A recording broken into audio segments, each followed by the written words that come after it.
Friends ಎಲ್ಲರಿಗೂ ನಮಸ್ಕಾರ. ನಿಮ್ಮ ಮೊಬೈಲ್ನ ಬ್ಯಾಟ್ರಿ ಬಂದುಬಿಟ್ಟು ಬೇಗನೆ ಖಾಲಿ ಆಗ್ತಿದೆಯಾ? ಹಾಗಾದರೆ ನೀವು ಏನು ಮಾಡಬೇಕು ತಿಳಿಸ್ಕೊಡ್ತೀನಿ.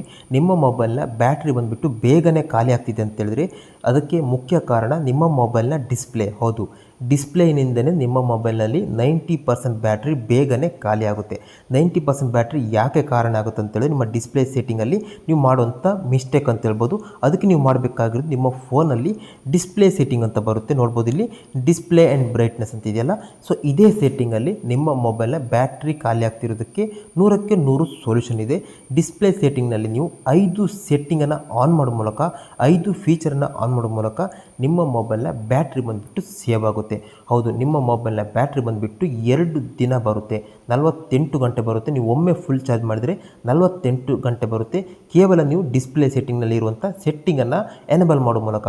ಹಾಗಾದರೆ ನೀವು ಏನು ಮಾಡಬೇಕು ನಿಮಗೆ ತಿಳಿಸ್ಕೊಡ್ತೀನಿ. ಇದು ಬಂದುಬಿಟ್ಟು ಎಲ್ಲ ಫೋನಲ್ಲಿ, ಎಲ್ಲ ಕಂಪನಿ ಫೋನಲ್ಲಿ, ಹಳೆಯ ಫೋನ್ ಇರ್ಬೋದು, ಹೊಸ ಫೋನ್ ಇರ್ಬೋದು, ಎಲ್ಲ ಕಂಪನಿ ಫೋನಲ್ಲಿ ಸಿಗುತ್ತೆ. ನೀವು ಏನು ಮಾಡಬೇಕು ನಿಮಗೆ ಡೀಟೇಲ್ ಆಗಿ ತಿಳಿಸ್ಕೊಡ್ತೀನಿ. ಫ್ರೆಂಡ್ಸ್, ಮೊದಲೇದಾಗಿ ನೀವು ವಿಡಿಯೋಗೊಂದು ಲೈಕ್ ಮಾಡಿದರೆ ಇದೇ ರೀತಿ ಹೆಚ್ಚಿನ ವಿಡಿಯೋ ಮಾಡ್ಕೊಂಡು ಮೋಟಿವೇಟ್ ಸಿಗುತ್ತೆ. ಪ್ರತಿಯೊಬ್ಬರು ಲೈಕ್ ಮಾಡಿ. ಕಮೆಂಟ್ ಬಾಕ್ಸಲ್ಲಿ ಫ್ರೆಂಡ್ಸ್ ನಿಮ್ಮ ಮೊಬೈಲಲ್ಲಿ ಎಷ್ಟು mAh ಬ್ಯಾಟ್ರಿ ಇದೆ ಈ ರೀತಿಯಾಗಿ ನಿಮ್ಮ ಕಮೆಂಟ್ ಮಾಡಿ. ನಿಮ್ಮ ಮೊಬೈಲ್ನ ಬ್ಯಾಟ್ರಿ ಕೆಪಾಸಿಟಿ ಎಷ್ಟು ಪ್ರತಿಯೊಬ್ಬರು ಕಮೆಂಟ್ ಮಾಡಿ. 4000 mAh ಆದರೆ 4000 mAh ಅಂತ, ಅಥವಾ 5000 mAh ಆದರೆ 5000 mAh ಅಂತ ಪ್ರತಿಯೊಬ್ಬರು ಈ ರೀತಿಯಾಗಿ ಇಲ್ಲಿ ಕಮೆಂಟ್ ಮಾಡಿ. ಅದೇ ರೀತಿ ಯಾರೆಲ್ಲ ಫಸ್ಟ್ ಟೈಮ್ ನೋಡ್ತಿದ್ದೀರಿ ಪ್ರತಿಯೊಬ್ಬರು ಸಬ್ಸ್ಕ್ರೈಬ್ ಮಾಡೋದನ್ನು ಮರಿಬೇಡಿ. ಯಾಕಂದರೆ ನಾವು ಇದೇ ರೀತಿ ಯೂಸ್ಫುಲ್ ವಿಡಿಯೋನ ನಿರಂತರ ಅಪ್ಡೇಟ್ ಮಾಡ್ತಿರ್ತೀವಿ. ಹಾಗಾಗಿ ಪ್ರತಿಯೊಬ್ಬರು ಸಬ್ಸ್ಕ್ರೈಬ್ ಮಾಡ್ಕೊಳ್ಳಿ. ಫ್ರೆಂಡ್ಸ್, ಇವತ್ತಿನ ವಿಡಿಯೋದಲ್ಲಿ ನಿಮಗೆ ನಿಮ್ಮ ಮೊಬೈಲ್ನಲ್ಲಿ ಬ್ಯಾಟ್ರಿ ಬೇಗನೆ ಖಾಲಿ ಆಗ್ತಿದ್ರೆ ಅದು ಯಾಕೆ ಖಾಲಿ ಆಗುತ್ತೆ, ಖಾಲಿ ಆಗದೇ ರೀತಿ ನೀವು ಏನು ಮಾಡಬೇಕು ನಿಮಗೆ ತಿಳಿಸ್ಕೊಡ್ತೀನಿ. 5 ಸೆಟ್ಟಿಂಗ್ ಅಂತ ತಿಳಿಸ್ಕೊಡ್ತೀನಿ. ಈ 5ರಲ್ಲಿ 5 ಸೆಟ್ಟಿಂಗ್ ಮಾಡಿದರೆ ಹೌದು ನಿಮ್ಮ ಮೊಬೈಲ್ ಬಂದುಬಿಟ್ಟು ಒಮ್ಮೆ ನೀವು ಫುಲ್ ಚಾರ್ಜ್ ಮಾಡಿದರೆ 2 ರಿಂದ 3 ದಿನ ಬರುತ್ತೆ. ನೀವು ಏನು ಮಾಡಬೇಕಂತ ತಿಳಿಸ್ಕೊಡ್ತೀನಿ. ಗೈಸ್, ಮೊದಲೇದಾಗಿ ನೀವು ಮಾಡಬೇಕಾಗಿರೋದು 5ರಲ್ಲಿ 5 ಸೆಟ್ಟಿಂಗ್ ಮಾಡಬೇಕಾಗುತ್ತೆ. ಕೊನೆ ತನಕ ನೋಡಿದವರಿಗೆ ಒಂದು ಬೋನಸ್ ಸೆಟ್ಟಿಂಗ್ ಕೂಡ ತಿಳಿಸ್ಕೊಡ್ತೀನಿ. ಮೊದಲೇದಾಗಿ ನೀವು ಇಲ್ಲಿ ಮೊಬೈಲಲ್ಲಿ ಸೆಟ್ಟಿಂಗನ್ನು ಓಪನ್ ಮಾಡ್ಕೋಬೇಕಾಗುತ್ತೆ. ಸೆಟ್ಟಿಂಗ್ ಓಪನ್ ಮಾಡಿದ ನಂತರ ನೆಕ್ಸ್ಟ್ ಇಲ್ಲಿ ಬ್ರೈಟ್ನೆಸ್ ಆ್ಯಂಡ್ ಡಿಸ್ಪ್ಲೇ ಅಂತಿದೆ, ಅಥವಾ ಡಿಸ್ಪ್ಲೇ ಅಂತ ಬರುತ್ತೆ.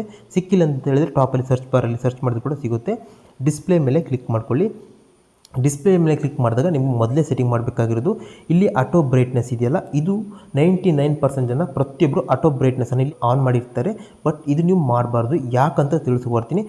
ಆಟೋ ಬ್ರೈಟ್ನೆಸ್ ಆನ್ ಮಾಡಿದರೆ ಏನಾಗುತ್ತೆ, ಇದೇನು ಮಾಡುತ್ತೆ, ಎವ್ರಿ ಟೈಮು ಬ್ರೈಟ್ನೆಸ್ಸನ್ನು ಅಡ್ಜಸ್ಟ್ ಮಾಡ್ತಿರುತ್ತೆ. ಅಂದರೆ ಕಮ್ಮಿ ಜಾಸ್ತಿ ಈ ರೀತಿಯಾಗಿ ಆಗ್ತಾನೆ ಇರುತ್ತೆ. ಅಂದರೆ ಜಾಸ್ತಿ ಆಗುತ್ತೆ, ಒಮ್ಮೆ ಕಡಿಮೆ ಆಗುತ್ತೆ, ಇನ್ಕ್ರೀಸ್ ಮತ್ತು ಡಿಕ್ರೀಸ್ ಆಗ್ತಿರುತ್ತೆ. ಇದರಿಂದ ಏನಾಗುತ್ತೆ, ನಿಮ್ಮ ಬ್ಯಾಟ್ರಿ ಮೇಲೆ ಎಫೆಕ್ಟ್ ಆಗುತ್ತೆ. ಯಾಕಂತ ಹೇಳಿದ್ರೆ ಇದು ಆಟೋಮೆಟಿಕಲಿ ರನ್ ಆಗ್ತಾನೆ ಇರುತ್ತೆ. ಅದಕ್ಕೆ ನೀವು ಏನು ಮಾಡಬೇಕಂತ ಹೇಳಿದ್ರೆ ಇಲ್ಲಿ ಆಟೋ ಬ್ರೈಟ್ನೆಸ್ ಆಫ್ ಮಾಡಿ ನೀವು ಮ್ಯಾನುವಲ್ ಆಗಿ ನೀವು ಎಷ್ಟು ಬೇಕೋ ಅಷ್ಟನ್ನು ಈ ರೀತಿಯಾಗಿ ನೀವು ಸೆಲೆಕ್ಟ್ ಮಾಡಬೇಕಾಗುತ್ತೆ. ಇದರಿಂದ ನಿಮ್ಮ ಬ್ಯಾಟ್ರಿ ಸೇವ್ ಆಗುತ್ತೆ. ಎರಡನೇದಾಗಿ ನೆಕ್ಸ್ಟ್ ನೀವು ಇಲ್ಲಿ ಆಟೋ ರೊಟೇಟ್ ಅಂತ ಇರುತ್ತೆ. ಇದು ನಿಮ್ಮದು ಬೈ ಡಿಫಾಲ್ಟ್ ಆಗಿ ಆನ್ ಇರುತ್ತೆ. ಇದನ್ನು ನೀವು ಇಲ್ಲಿ ಆಫ್ ಮಾಡಬೇಕಾಗುತ್ತೆ. ಆನ್ ಇದ್ರೆ ಏನಾಗುತ್ತೆ ಅಂತ ಹೇಳಿದ್ರೆ ನಿಮ್ಮ ಮೊಬೈಲನ್ನು ಅಡ್ಡ ಹಿಡಿದ್ರೆ ಅದು ಫುಲ್ ಸ್ಕ್ರೀನಿಗೆ ಬರುತ್ತೆ. ಈ ರೀತಿ ಆಟೋಮೆಟಿಕ್ಕಾಗಿ ಅದು ರೊಟೇಟ್ ಆಗ್ತಿರುತ್ತೆ. ಬಟ್ ಇದು ನಿಮಗೆ ಯೂಸ್ಫುಲ್ ಅನಿಸ್ಬೋದು ಕೆಲವೊಂದು ಟೈಮಲ್ಲಿ. ಬಟ್ ಇದರಿಂದ ನಿಮ್ಮ ಬ್ಯಾಟ್ರಿ ಬೇಗನೆ ಜಾಸ್ತಿ ಖಾಲಿ ಆಗ್ತಿರುತ್ತೆ. ಹಾಗಾಗಿ ಇದನ್ನು ಆಫ್ ಮಾಡ್ಕೊಳ್ಳಿ. ಒಂದು ನೀವು ಮೂವಿ ನೋಡಬೇಕಾದ್ರೆ ನಿಮಗೆ ಫುಲ್ ಸ್ಕ್ರೀನ್ ಬೇಕಿದ್ರೆ ಮ್ಯಾನುವಲ್ ಆಗಿ ಮಾಡ್ಬೋದು. ಇಲ್ಲಿ ಆಟೋಮೆಟಿಕ್ಕಾಗಿ ಅದನ್ನು ಸೆಟ್ಟಿಂಗ್ ಮಾಡುವಂಥ ಅಗತ್ಯ ಇಲ್ಲ. ಹಾಗಾಗಿ ಇಲ್ಲಿ 2ನೇ ಸೆಟ್ಟಿಂಗಲ್ಲಿ ಆಟೋ ರೊಟೇಟನ್ನು ನೀವು ಇಲ್ಲಿ ಆಫ್ ಮಾಡಬೇಕಾಗುತ್ತೆ. 3ನೇ ಸೆಟ್ಟಿಂಗಲ್ಲಿ ನೀವು ಮಾಡಬೇಕಾಗಿರುವಂಥದ್ದು ಇಲ್ಲಿ ಸ್ಕ್ರೀನ್ ಕಲರ್ ಮೋಡ್ ಅಂತ ಇರುತ್ತೆ. ಕೆಲವು ಫೋನಲ್ಲಿ ಬೇರೆ ನೇಮ್ ಇರ್ಬೋದು, ಬಟ್ ನೀವು ನೋಡ್ಕೊಳ್ಳಿ ಸ್ಕ್ರೀನ್ ಕಲರ್ ಮೋಡಲ್ಲಿ ಇಲ್ಲಿ ನಿಮ್ಮದು ಬೈ ಡಿಫಾಲ್ಟ್ ಇರುತ್ತೆ.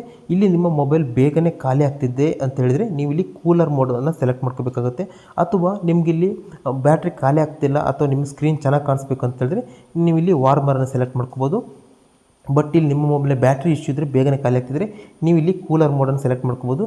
ಇದರಿಂದ ನಿಮ್ಮ ಮೊಬೈಲ್ನ ಬ್ಯಾಟ್ರಿ ಸೇವ್ ಆಗುತ್ತೆ. ಗೈಸ್, ಇದಾದ ನಂತರ 4ನೇ ಸೆಟ್ ನಿಮಗೆ ಅದರಲ್ಲೇ ಸಿಗುತ್ತೆ ಡಿಸ್ಪ್ಲೇಯಲ್ಲಿ. ಇಲ್ಲಿ ನೋಡ್ಬೋದು ಲೈವ್ ವಾಲ್ಪೇಪರ್ ಬರುತ್ತೆ. ಇದರಲ್ಲಿ ತುಂಬ ಮಂದಿ ಏನು ಮಾಡ್ತಾರೆ, ಅಟ್ರಾಕ್ಟಿವ್ ಇರಲಿ ಅಂತೇಳಿ ಇಲ್ಲಿ ಲೈವ್ ವಾಲ್ಪೇಪರನ್ನು ಸೆಟ್ ಮಾಡ್ತಾರೆ. ಬಟ್ ಇಲ್ಲಿ ಲೈವ್ ವಾಲ್ಪೇಪರ್ ನೀವು ಸೆಟ್ ಮಾಡಿದರೆ ಏನಾಗುತ್ತೆ ಅಂತ ಹೇಳಿದ್ರೆ ನಿಮಗೆ ಮೊಬೈಲ್ ನೋಡೋಕ್ಕೆ ಚೆನ್ನಾಗಿ ಕಾಣಿಸುತ್ತೆ ನಿಜ. ಬಟ್ ಇದರಿಂದ ನಿಮ್ಮ ಬ್ಯಾಟ್ರಿ 50% ಬ್ಯಾಟ್ರಿ ಬ್ಯಾಕ್ಗ್ರೌಂಡಲ್ಲಿ ಕನ್ಸ್ಯೂಮ್ ಆಗ್ತಿರುತ್ತೆ. ಇದು ಎನಿ ಟೈಮ್ ಇಲ್ಲಿ ಕನ್ಸ್ಯೂಮ್ ಆಗ್ತಿರುತ್ತೆ ಬ್ಯಾಕ್ಗ್ರೌಂಡಲ್ಲಿ. ಏನಕ್ಕೆ ಲೈವಲ್ಲಿ ರನ್ನಿಂಗ್ ಇರುತ್ತೆ. ಹಾಗಾಗಿ ನಿಮ್ಮ ಫೋನಲ್ಲಿ ನೀವು ಲೈವ್ ವಾಲ್ಪೇಪರ್ ಸೆಟ್ ಮಾಡಿದರೆ ಅದನ್ನೇ ಇವಾಗ ನೀವು ಇಲ್ಲಿ ಆಫ್ ಮಾಡ್ಕೋಬೇಕಾಗುತ್ತೆ. 5ನೇ ಸೆಟ್ಟಿಂಗ್ ಬಂದುಬಿಟ್ಟು ನಿಮಗೆ ಇಂಪಾರ್ಟೆಂಟ್. ಇಲ್ಲಿ 5ನೇ ಸೆಟ್ಟಿಂಗಲ್ಲಿ ನಿಮ್ಗೆ ಇಲ್ಲಿ ನೋಡ್ಬೋದು, ಟಾಪಲ್ಲಿ ನೋಡ್ಬೋದು ಲೈಟ್ ಮೋಡ್ ಮತ್ತು ಡಾರ್ಕ್ ಮೋಡ್ ಅಂತ 2 ಬರುತ್ತೆ. ಇದರಲ್ಲಿ ನಿಮಗೆ ಡಾರ್ಕ್ ಮೋಡ್ ಸೆಟ್ ಮಾಡಿದರೆ ನಿಮಗೆ 2 ಬೆನಿಫಿಟ್ ಇದೆ. ಒಂದನೇದಾಗಿ ಡಾರ್ಕ್ ಮೋಡ್ ಸೆಟ್ಟಿಂಗ್ ಮಾಡಿದರೆ 50% ನಿಮ್ಮ ಬ್ಯಾಟ್ರಿ ಏನಿದೆ ಅದು ಸೇವ್ ಆಗುತ್ತೆ. ನಿಮಗೆ ಗೊತ್ತಿದ್ದಂಗೆ ಲೈಟ್ ಡಿಸ್ಪ್ಲೇಯಲ್ಲಿ ಎಷ್ಟು ಬ್ರೈಟ್ನೆಸ್ ಇರುತ್ತೆ, ಎಷ್ಟು ಲೈಟ್ ಮೋಡ್ ನೀವು ಯೂಸ್ ಮಾಡ್ತೀರಿ ಅಷ್ಟು ನಿಮ್ಮ ಬ್ಯಾಟ್ರಿ ಖಾಲಿ ಆಗ್ತಿರುತ್ತೆ. ಬಟ್ ನೀವು ಡಾರ್ಕ್ ಮೋಡ್ ಎನೇಬಲ್ ಮಾಡಿದರೆ 50% ನಿಮ್ಮ ಮೊಬೈಲ್ನ ಬ್ಯಾಟ್ರಿ ಬಂದುಬಿಟ್ಟು ಸೇವ್ ಆಗುತ್ತೆ. ಇದರಿಂದ ನಿಮ್ಮ ಮೊಬೈಲ್ನ ಬ್ಯಾಟ್ರಿ ಕೂಡ ಹೆಲ್ಪ್ ಆಗುತ್ತೆ, ಇನ್ಕ್ರೀಸ್ ಆಗುತ್ತೆ, ಬ್ಯಾಟ್ರಿ ಲೈಫ್ ಚೆನ್ನಾಗಿ ಬರುತ್ತೆ. ಜೊತೆಗೆ ನಿಮ್ಮ ಕಣ್ಣಿಗೆ ಕೂಡ ಎಫೆಕ್ಟ್ ಆಗಲ್ಲ. ಜಾಸ್ತಿ ನೀವು ಸ್ಕ್ರೀನನ್ನು ನೋಡ್ತಿದ್ರೆ ನಿಮ್ಮ ಕಣ್ಣಿಗೆ ಅದು ಎಫೆಕ್ಟ್ ಆಗುತ್ತೆ. ಸೊ ಅದರಿಂದ ಕೂಡ ಇದು ಸಾಲ್ವ್ ಆಗುತ್ತೆ. ಆದ್ದರಿಂದ ಇಲ್ಲಿ ಡಾರ್ಕ್ ಮೋಡನ್ನು ಎನೇಬಲ್ ಮಾಡ್ಕೊಂಡು ನೀವು ಜಾಸ್ತಿಯಾಗಿ ಯೂಸ್ ಮಾಡ್ತಿದ್ರೆ ಗೈಸ್, ಇದರ ಜೊತೆಗೆ ನೀವು ಇಲ್ಲೇ ತನಕ ವೀಡಿಯೋ ನೋಡಿದ್ರೆ ಅಂತ ಹೇಳಿದ್ರೆ ನಿಮ್ಗೊಂದು ಬೋನಸ್ ಸೆಟ್ಟಿಂಗ್ ತಿಳಿಸ್ಕೊಡ್ತೀನಿ. ಗೈಸ್, ನಿಮಗೆ ಗೊತ್ತಿದ್ದಾಗೇ ನಿಮ್ಮ ಫೋನಲ್ಲಿ ಬ್ಯಾಟ್ರಿ ಬೇಗನೆ ಖಾಲಿ ಆಗ್ತಿದೆ ಅಂತ ಹೇಳಿದ್ರೆ ಇದೆಲ್ಲ ಸೆಟ್ಟಿಂಗ್ ಜೊತೆ ಇನ್ನೊಂದು ಮೇನ್ ಕಾರಣ ಇರುತ್ತೆ. ಅದೇನಪ್ಪ ಅಂತ ಹೇಳಿದ್ರೆ ನೀವು ಇಲ್ಲಿ ನಿಮ್ಮ ಮೊಬೈಲನ್ನು ಈ ರೀತಿ ಸ್ಕ್ರಾಲ್ ಮಾಡ್ತಾ ನೋಡ್ಬೋದು. ಎಷ್ಟೊಂದು ಅಪ್ಲಿಕೇಶನ್ಗಳನ್ನ ನೀವು ಇನ್ಸ್ಟಾಲ್ ಮಾಡಿರ್ತೀರಿ. ಈ ಅಪ್ಲಿಕೇಶನ್ಗಳು ಬ್ಯಾಕ್ಗ್ರೌಂಡಲ್ಲಿ ರನ್ ಆಗ್ತಿರುತ್ತೆ. ಇದರಿಂದ ನಿಮ್ಮ ಬ್ಯಾಟ್ರಿ ಬೇಗನೆ ಖಾಲಿ ಆಗುತ್ತೆ. ನೀವು ಇಲ್ಲಿ ಬ್ಯಾಕ್ಗ್ರೌಂಡಲ್ಲಿ ಎಲ್ಲ ಅಪ್ಲಿಕೇಶನ್ಗಳನ್ನ ಒಮ್ಮೆ ಕ್ಲೋಸ್ ಮಾಡಿದ್ರು ಕೂಡ ಅದು ನೀವು ಮೊಬೈಲ್ನ ಕ್ಲೋಸ್ ಮಾಡಿದ ನಂತರ ಆಟೋಮೆಟಿಕ್ಕಾಗಿ ರೀಸ್ಟಾರ್ಟ್ ಆಗುತ್ತೆ. ಬ್ಯಾಕ್ಗ್ರೌಂಡಲ್ಲಿ ಮತ್ತೆ ರನ್ನಿಂಗ್ ಶುರು ಆಗುತ್ತೆ. ಇದರಿಂದ ನಿಮ್ಮ ಮೊಬೈಲ್ನ ಬ್ಯಾಟ್ರಿ ಅನ್ನೋದು ಕನ್ಸ್ಯೂಮ್ ಮಾಡ್ತಿರುತ್ತೆ. ಇದಕ್ಕೆ ನೀವು ಏನು ಮಾಡಬೇಕಂತ ಹೇಳಿದ್ರೆ ಒಂದು ಅಪ್ಲಿಕೇಶನ್ ಡೌನ್ಲೋಡ್ ಮಾಡಿಕೊಂಡು ಅಪ್ಲಿಕೇಶನ್ ಮೂಲಕ ಎಲ್ಲ ಅಪ್ಲಿಕೇಶನ್ಗಳನ್ನು ಒಮ್ಮೆ ಸ್ಟಾಪ್ ಮಾಡಬೇಕಾಗುತ್ತೆ. ಪರ್ಮನೆಂಟಾಗಿ ಸ್ಟಾಪ್ ಆಗುತ್ತೆ. ನಂತರ ಅದು ಬ್ಯಾಕ್ಗ್ರೌಂಡಲ್ಲಿ ರನ್ ಆಗಲ್ಲ ಅಂತ ಹೇಳಿದ್ರೆ ನಿಮ್ಮ ಮೊಬೈಲ್ನ ಬ್ಯಾಟ್ರಿ ಬಂದುಬಿಟ್ಟು ಸೇವ್ ಆಗುತ್ತೆ. ಅದಕ್ಕೆ ನೀವು ಏನು ಮಾಡಬೇಕಂತ ಹೇಳಿದ್ರೆ ಒಂದು ಚಿಕ್ಕ ಅಪ್ಲಿಕೇಶನ್ ಡೌನ್ಲೋಡ್ ಮಾಡ್ಕೋಬೇಕಾಗುತ್ತೆ. ಈ ಅಪ್ಲಿಕೇಶನಲ್ಲಿ ನೋಡ್ಬೋದು, ಇಲ್ಲಿ ಟಾಪಲ್ಲಿ ನೋಡ್ಬೋದು ಲಾಂಚ್ಡ್ ಆ್ಯಪಲ್ಲಿ 24 ಅಪ್ಲಿಕೇಶನ್ ಇವಾಗ ಬ್ಯಾಕ್ಗ್ರೌಂಡಲ್ಲಿ ರನ್ ಆಗ್ತಿದೆ. ಇದರಿಂದ ಬ್ಯಾಟ್ರಿಯಲ್ಲಿ ಕನ್ಸ್ಯೂಮ್ ಆಗ್ತಿದೆ. ನೀವು ಮಾಡಬೇಕಾಗಿರೋದು ಕೆಳಗೆ ಇಲ್ಲಿ ಪ್ಲೇ ಬಟನ್ ಇದೆಯಲ್ಲ, ಆ ಪ್ಲೇ ಬಟನ್ ಮೇಲೆ ಕ್ಲಿಕ್ ಮಾಡ್ಕೊಳ್ಳಿ. ಗೈಸ್, ಇವಾಗ ಏನು ಮಾಡುತ್ತೆ ನೋಡ್ಬೋದು, ಲೈವಲ್ಲಿ 24 ಅಪ್ಲಿಕೇಶನ್ ಲಾಂಚ್ ಆಗಿತ್ತಲ್ಲ ಬ್ಯಾಕ್ಗ್ರೌಂಡಲ್ಲಿ, ಅದೆಲ್ಲ ಅಪ್ಲಿಕೇಶನನ್ನು ಕ್ಲೋಸ್ ಮಾಡ್ತೀನಿ ನೋಡ್ಬೋದು. 1 by 1 ಕ್ಲೋಸ್ ಮಾಡ್ತಿದೆ ನೋಡ್ಬೋದು. ಕೆಳಗಡೆ ನೇಮ್ ಕೂಡ ಬರ್ತಿದೆ. ಪ್ರತಿಯೊಂದು ಅಪ್ಲಿಕೇಶನನ್ನು ಇದು ಒಮ್ಮೆ ಕ್ಲೋಸ್ ಮಾಡುತ್ತೆ. ಇದು ಒಮ್ಮೆ ಕ್ಲೋಸ್ ಮಾಡಿದೆ ಅಂತ ಹೇಳಿದ್ರೆ ಆ ಅಪ್ಲಿಕೇಶನ್ ಮತ್ತೆ ರಿಟರ್ನ್ ಆಗಿ ಅದು ಓಪನ್ ಆಗಲ್ಲ. ಈ ರೀತಿಯಾಗಿ ನೀವು ಇದನ್ನು ಕ್ಲೋಸ್ ಮಾಡಬೇಕಾಗುತ್ತೆ.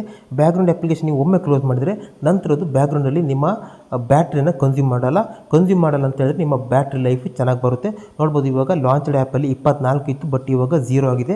ಅಂದರೆ ಬ್ಯಾಕ್ಗ್ರೌಂಡಲ್ಲಿ ರನ್ ಆಗಿರುವಂಥ ಎಲ್ಲ ಅಪ್ಲಿಕೇಶನ್ಗಳನ್ನು ಸಿಂಗಲ್ ಕ್ಲಿಕ್ನಲ್ಲಿ ಅಪ್ಲಿಕೇಶನ್ನು ಕ್ಲೋಸ್ ಮಾಡಿದೆ, ಅಂದರೆ ಪರ್ಮನೆಂಟಾಗಿ ಸ್ಟಾಪ್ ಮಾಡಿದೆ. ಅಪ್ಲಿಕೇಶನ್ ನೀವು ಡೌನ್ಲೋಡ್ ಮಾಡಬೇಕಂದ್ರೆ ವಿಡಿಯೋದ ಡಿಸ್ಕ್ರಿಪ್ಷನ್ ಲಿಂಕ್ ಕೊಟ್ಟಿದ್ದೀನಿ, ಅಲ್ಲಿಂದ ಡೌನ್ಲೋಡ್ ಮಾಡ್ಕೋಬೋದು. ಸ್ನೇಹಿತರೆ, ಈ ವಿಡಿಯೋ ನಿಮಗೆ ಇಷ್ಟ ಆದರೆ ನಿಮ್ಮ ಫ್ರೆಂಡ್ಸ್ ಆ್ಯಂಡ್ ಫ್ಯಾಮಿಲಿಗೆ ಆದಷ್ಟು ಶೇರ್ ಮಾಡಿ, ವಿಡಿಯೋನ ಲೈಕ್ ಮಾಡಿ.